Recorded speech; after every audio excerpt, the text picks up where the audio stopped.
Welcome to Canadian Justice. I'm KR Davidson. Adam Skelly is the owner and operator of Toronto's Adamson's BBQ and has made national headlines for his decision to operate his restaurant in spite of lockdown measures imposed by the province of Ontario. Skelly triggered a multi-day standoff which involved a rowdy crowd, a small army of police officers, and a media frenzy. Skelly was arrested, charged with 13 separate offenses, and subsequently released on bail after posting a $50,000 bond and agreeing to conditions to stay away from his business and to abstain from using social media. Skelly has raised over $350,000 from over 6,000 grassroots donors, and people appear to either hold him out to be a hero or as a reckless individual, with fault lines now exposed showing the divide in Canada over the COVID-19 lockdown measures. With me to discuss the Adamson BBQ charges and some of the unique legal issues arising from this are criminal defense lawyers Cynthia Fromstein and Ari Goldkind. Thanks so much for being with us on the show today. Mr. Goldkind, I know that you've spoken on this previously. Can you give us and the viewers a little bit of the background of some of the facts involved in these legal matters? Sure. For the Adamson BBQ story, there's two really interesting but very separate articles. Most Canadians now know the name Adam Skelly. He's arguably the very wrong messenger for probably an important and interesting message. He decides I'm not going to close. He decides I'm going to continue with indoor dining, and as most Canadians know, those orders have come down from various provinces, particularly in Ontario, that there'll be no indoor dining, there'll be no congregating of a number of people indoors. He thumbs his nose at it openly, and we'll get to the social media part, but he starts doing it on social media. On Instagram, after the police and various boards of health, for example, shut down the barbecue establishment, he goes on to Instagram and says, I need people to come down and help me cut off the locks. So what ends up happening is that there's a complete media fracas. It attracts all the wrong personalities on all sorts of weird sides of the spectrum. It loses the thread of COVID lockdowns and the destruction of small business. There are more police officers there that are at most major homicides in Toronto, as people will remember if you remember the visuals from outside Adamson. Sure. He gets charged, handcuffed. He gets about 13 charges, a number of them criminal. And what makes the Adamson issue with Skelly interesting is he's held for bail. He's not released unless he signs a $50,000 bail, which is a bigger number than most people charged in much more serious and violent crimes.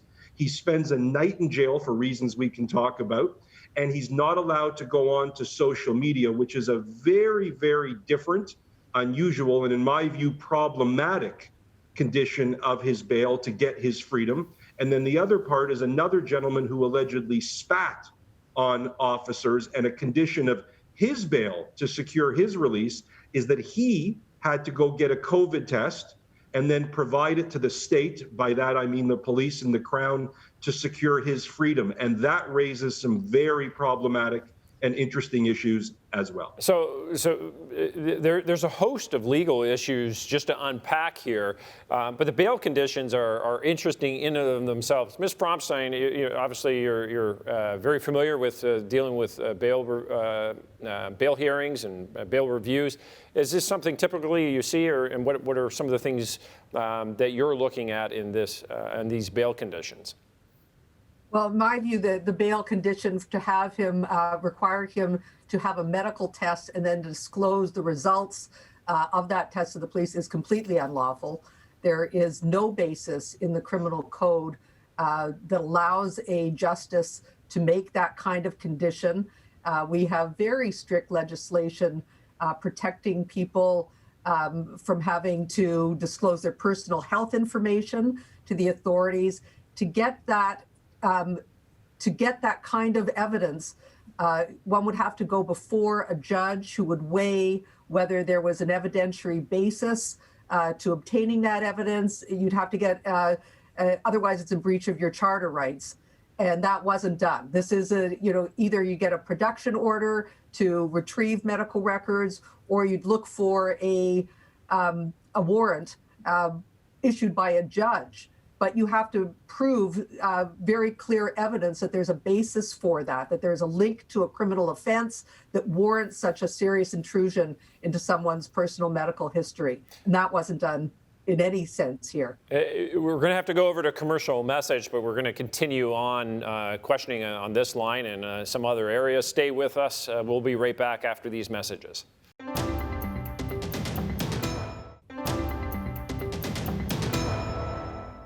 Welcome back to Canadian Justice. We're here with our panel of experts talking about the Adamson barbecue issue and some of the legal issues surrounding that. Mr. Goldkind, we were talking before the break about the bail condition. I think it's Mr. Arana who I think allegedly spit on police. The Justice of the Peace, I believe, agreed to the Crown's position that he needed to have a COVID-19 test before he was released. Have you seen anything like this before in your background? I really haven't, and it's problematic for a couple reasons. And one of them is really not talked about enough. And the second one, it goes back to the heart of what we do for a living as defense lawyers. The first one is Mr. Arana had to agree to this condition to secure bail, which is something he's theoretically entitled to anyway.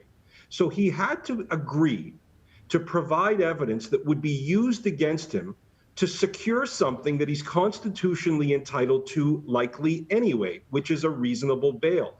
That's really problematic. The other part of that story is that my understanding from the reporting is he didn't even have a lawyer that day. He may have been represented by duty counsel or nobody at all. And this was put onto him by the Crown Attorney and the Justice of the Peace, as I understand it, without any lawyer like Ms. Fromstein or me or any of the 1,000 great lawyers in Ontario going absolutely apoplectic at this condition. That's something from a procedural standpoint really bothers me. And the third prong, which again I referred to, is he's being compelled to produce something. And in this country, we have an age-old rule. I won't get into the minutia of it, but the state can't make you, KR, me, Ms. Fromstein do something to create evidence against ourselves. So if he would have gone for a COVID test, as he was ordered to do, and turned it over as he was compelled to do to secure his freedom, which is why I expect this to be bail reviewed or appealed, what do you think the state would do if that COVID test came back positive? They could charge him then with even more serious crimes. That's something really problematic. So Ms. Fromstein, let's pick up on this, because it's my understanding that there is a bail review and a rarity is occurring where certain groups are intervening at a bail review, which I've never heard of. But on this point that Mr. Goldkind had highlighted, where the requirement for him to actually be compelled to have a COVID-19 test could actually lead to a more substantial or an increased criminal charge. It's my understanding that you represent accused that may have had charges for intentionally passing on HIV or otherwise. What is the charge that this could be escalated to, and what are some of the issues that should be reviewed in this area? All right. So, yeah, I have represented a number of people in Canada who were charged with non-disclosure of their HIV virus, who most often did not pass the virus to anyone, but were charged with non-disclosure. No one in those cases was ever ordered to provide a blood test or anything else with respect to that. In terms of other charges that could be laid against the person, COVID is rather novel. I guess what I'd like to say, even stepping back, there's really, I'm not sure what evidentiary link there would be between this person being in a crowd and potentially spitting at the officer and the officer contracting COVID, because we know so little about COVID and there were so many other people in the crowd. So even if they were able to get this evidence, I'm not certain what purpose it would serve in terms of proving any other offense against this person. They could be charged with, I guess potentially some form of assault, and not sure if an aggravated assault, but some form of assault that put the other person's life in danger. So potentially very serious, but I don't know that there really is a basis for that. there is legislation available through public health in certain circumstances. There's one, the Mandatory Blood Testing Act, and that is the kind of act that would apply to this kind of situation where an application could be made by someone who's a victim of an offense or a police officer, where someone had intentionally done some act to put them at risk. But they have to prove some very clear things, that it's necessary to decrease the risk to the person, to force them to provide a blood sample. Here, there's really no, even if the person had to provide a COVID test, there's nothing in that that's going to decrease the risk to the police officer. Very, very interesting. We're going to have to go to our commercial messages, but we'll be right back with this after this message. Thanks.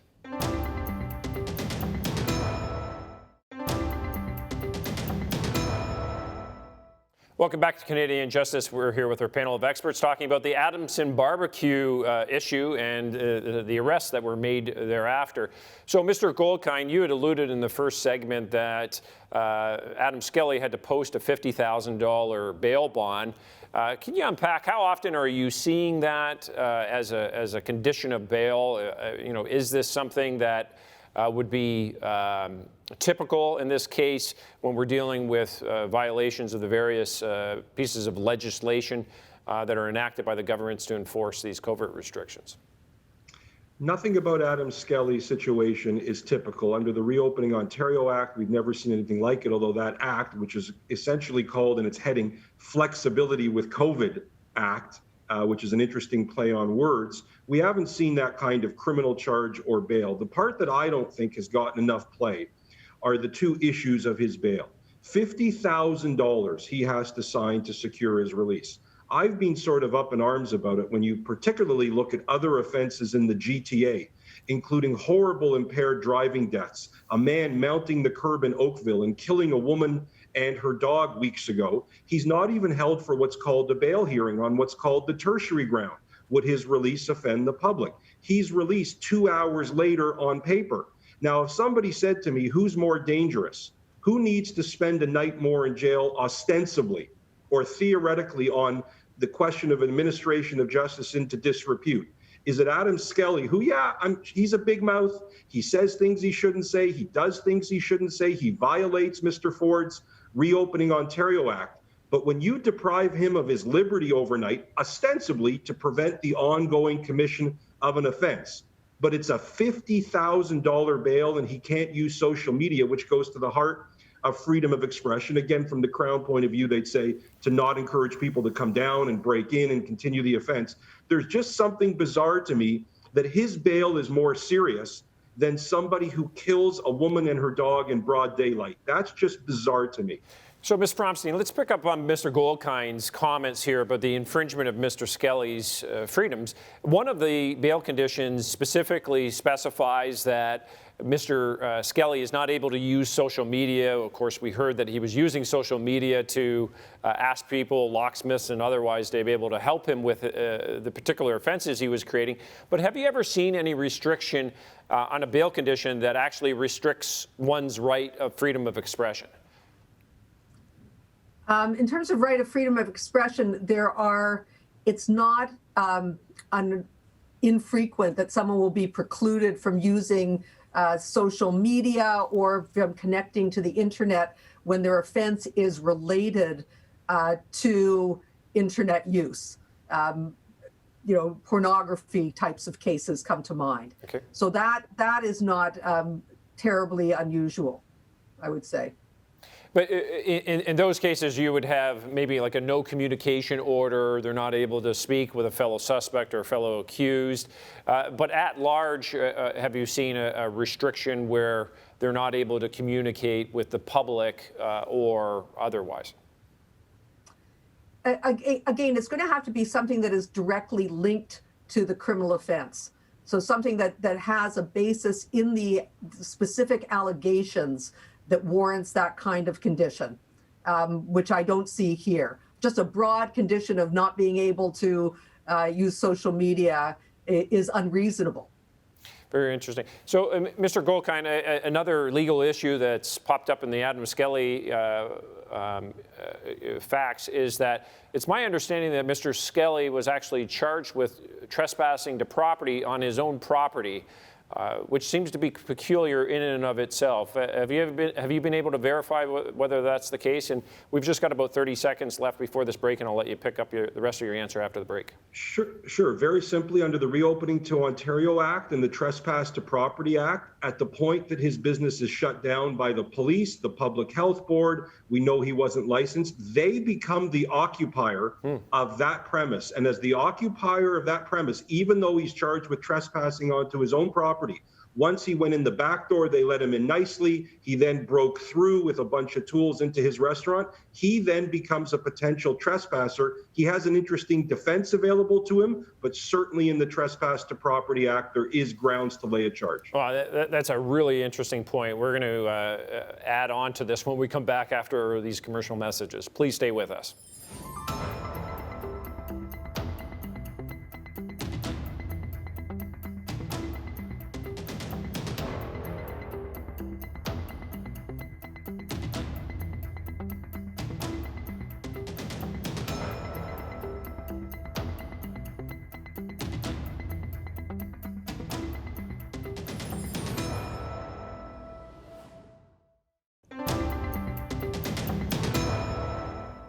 Welcome back to Canadian Justice. I'm here with our panel of defense lawyers talking about the Adam Skelly arrest and the arrest of Mr. Arana at the Adamson BBQ as well. So before we went to the commercial break, Mr. Goldkind, you were talking about the Trespass to Property Act in conjunction with the Reopening Ontario Act and this concept that Mr. Skelly could actually be charged with trespassing on his own property because I guess either the city or in this case became the occupier. Could that occur for someone's own house as well, or is this just for a business? Residential premises are very, very different than, for example, a commercial entity, for example. In the criminal code, because some people think trespassing can be a criminal offense, it is, but if it's at night and in certain hours. So residences and commercial businesses are very different. But let's be very clear about the Reopening Ontario Act or the emergency measures because of COVID. It gives police and other authorities incredible amounts of power. With a house, for example, if you had an Airbnb running and you had 50 people in the house, I wouldn't be surprised to see this Reopening Ontario Act used for that kind of dwelling. I'm not sure it would stand up at the end of the day, but I could certainly see them changing the locks as they did with Mr. Skelly. And the interesting question is, can you get charged with trespass on your own property? But the Trespass to Property Act and the Reopening of Ontario Act certainly give police and others powers that we've never seen before, theoretically, as a result of the pandemic. So let's take a look at the outcome of down the road. If there's a finding of guilt, Ms. Fromstein, Mr. Arana, if he's found guilty of spitting on the police, and let's just say that he did transmit COVID-19, what would be some of the sentences that he could receive in that respect? All right, I think first of all, it's a wide assumption. Spitting is an assault. If he transmitted, and they could prove that the officer contracted COVID from that spit, he'd be looking at a potential range of sentences based on his background, from a fine, from probation to incarceration. And Mr. Goldkind, with the Reopening Ontario Act and Mr. Skelly and some of the enforcement mechanisms in that act, what could Mr. Skelly be facing for some of the acts that he has allegedly committed? Well, for the criminal code offenses, he actually faces significant jeopardy. The attempt to obstruct justice one always jumped out to me. Remember, there were a bunch of cops there. They boarded up the door. He then called people, locksmiths, to come down, and then went bulldozing through the back of the store into the restaurant, right in front of the police. I have a feeling a judge, depending on the day, may have a problem with that. From a civil liability point of view, the Trespass to Property Act, Reopening Ontario Act, he could be in even more significant trouble. The fines are up to $100,000. That fine can repeat for every day you continue the offense. Remember, he does it Monday, Tuesday, Wednesday. We remember the coverage. He also faces up to a period of a year in jail for not criminal charges. So in terms of his jeopardy, this is not some minor fight Mr. Skelly will be having. And we all know he's raised hundreds of thousands of dollars of GoFundMe dollars for legal fees. And my sense is he'll be paying a big chunk of those to fight these charges. No doubt. Thank you to both of you for coming on this show and giving our viewers a bit of a better understanding of the legal issues surrounding this case. The Adamson barbecue incident has drawn significant media attention and is one of the first acts of defiance against the COVID-19 restrictions imposed by governments. With legislation and rules being imposed on the public, the question of the validity of these legal measures will be tested in the courts. The question now that everyone is seeking is to determine whether the government is enacting and enforcing laws at this time responsibly, or is the exercise of this power causing a greater harm to the citizens, essentially depriving them of justice? In seeking to answer this question, we were reminded of J. Edgar Hoover's quote, "Justice is merely incidental to law and order." What do you think? Is this quote applicable to the Adamson barbecue incident? Did the City of Toronto respond appropriately in enforcement of the emergency powers granted to it? Or is this a case of a small business owner being subjected to the law and order but being deprived of justice? You be the judge. Let us know your thoughts on our social media platforms and exercise your ability to speak on issues important to Canadians. I'm KR Davidson. Thanks for watching Canadian Justice. And remember, keep examining and know that you are part of the solution.